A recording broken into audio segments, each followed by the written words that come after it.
So guys, as I'm sure you're aware, this past weekend the event happened, TikTokers versus YouTubers, where they just went ahead and boxed each other in the boxing ring. Now, from all the fights that were, some were interesting, some were very lackluster, but the main event, what we're going to be looking at today, was Bryce Hall versus Austin Mcbroom.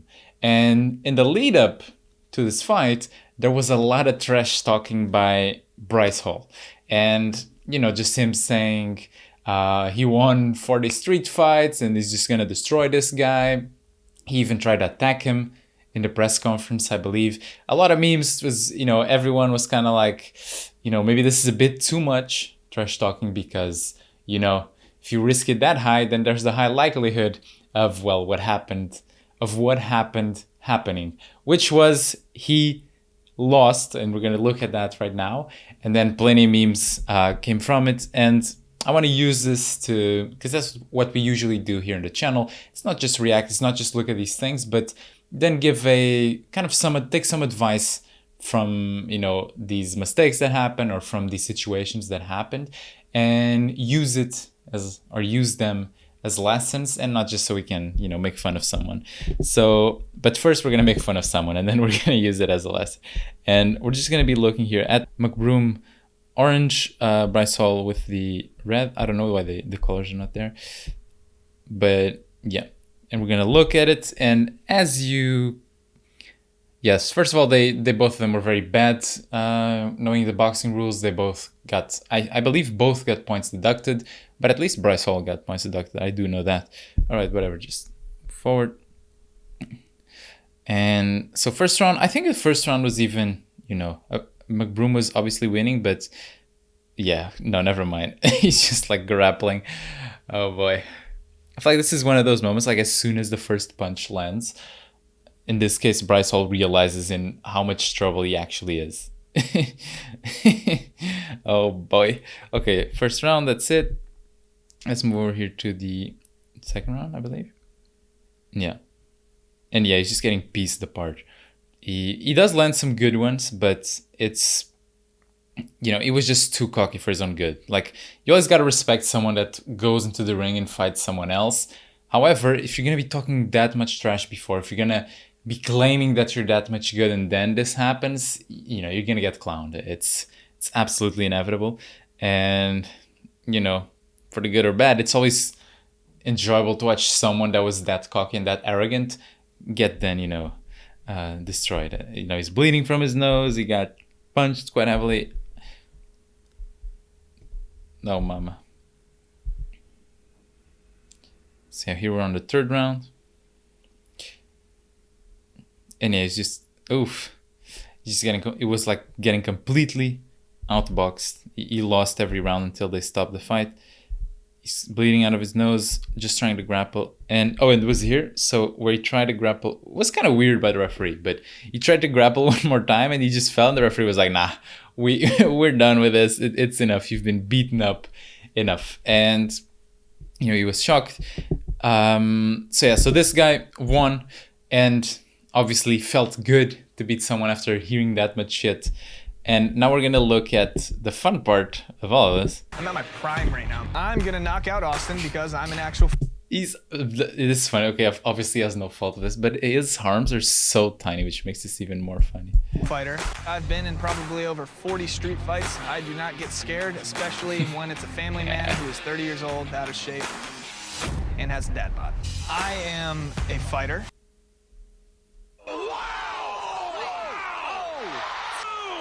It's Mcbroom! Wow! There it is. Oh boy. Oh my God! It's over. Very, very one-sided. Yeah, like fuck, he got destroyed. Crazy outcome to say the least. I'm not a boxer. I'm not a fighter. I've never claimed to be a fighter. I am a fighter. It could not be more perfect. It's like literally side by side, and I love these curb your whatever memes. And yeah, it's just, you know, he got shown reality. And I understand why they do this. They see the martial artists, boxers that become the most popular, become the most famous, are the ones that, talked some trash, but then they were able to back it up. Let's go to two classic examples. You have Ali, Muhammad Ali, probably one of the first to bring that trash talking element. But once again, he arguably one of the greatest boxers of all time. So he could back that trash talking up. Looking at another example of a different sport, MMA, Conor McGregor, same thing. He talked a lot of trash. He got into his opponent's heads, but then he could back it up, and he did, became double champion. And, he kind of earned that right to trash talk. But, for example, taking Conor as well, like you see at the end of the match, even if he talked the most trash, he was maybe making things a bit too personal with the other fighter. He always, win or lose, especially when he won, he always went there. He always like hugged the guy, said like, great job. And because it's business after all, it wasn't really personal. And when he lost, especially I believe his first loss when he was on that streak against Nate Diaz, which was a shock to everyone, he took it as a champion should take it. He assumed he made a mistake. And he just said like, I'm gonna get better for the next fight. He didn't do any of this bullshit excuse like, oh, I never claimed to be like. No, he assumed like, talk the trash. I thought I was gonna win, but I performed worse and I lost. So now I'm gonna improve. And I want to even show you that clip. So I'll cut to it. So we have here the clip after he lost. After a loss like that, it stings real bad, but this is the fight business. I've been on the end of many defeats in my life, and I've rose back, so I will not shy away from it. I will not make excuses for it. I will assess it and come back. I know it's still very fresh, but in hindsight, do you feel like you almost bit off more than you can chew here? I just misinterpreted his efficiency. He was very efficient, and he took shots well, and he played with his energy well, and whereas I didn't. Like once again, even giving credit to his opponent, saying that, not saying that, oh, he was lucky or I was tired or something like that. No, saying he was better because he won. I blew out, he did not. He almost felt I hurt him many times in the fight.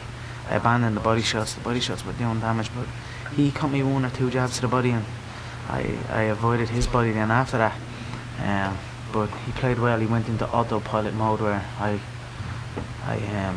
panicked a little bit, and this is it. You win or you learn. So does this result win or mean you that learn? You're done fighting at 170? Yeah, definitely not.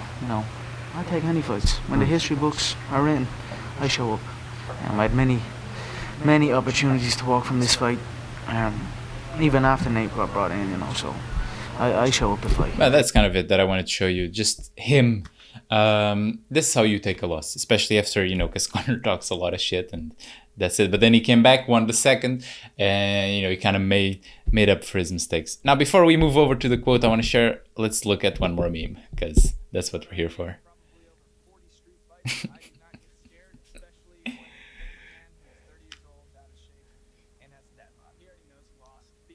That's also a funny thing that, these guys talk about, oh, he's out of shape, of dad bod, whatever. Let's take a look at the best heavyweight right now of boxing.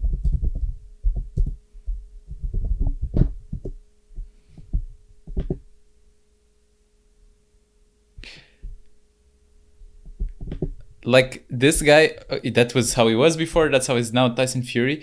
Like, that he has a dad bod as well, and he's the best heavyweight of all time. I think people forget that in these sports, obviously, it will be an advantage if you're in a better shape. However, it is by no means necessary. Tyson Fury, Andy Ruiz, when he beat Anthony Joshua, he was legit overweight. He also beat him. Fair enough, Anthony Joshua was not on a good night, but still, it's in a fight, it's not gonna be a determining factor unless someone is like completely too overweight or way too skinny, then maybe. But if it's a dad bod, no way.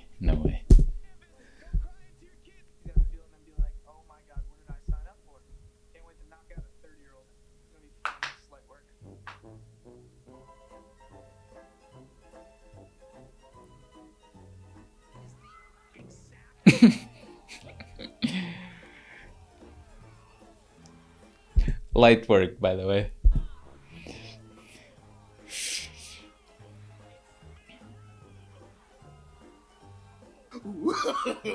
No, no, no, no.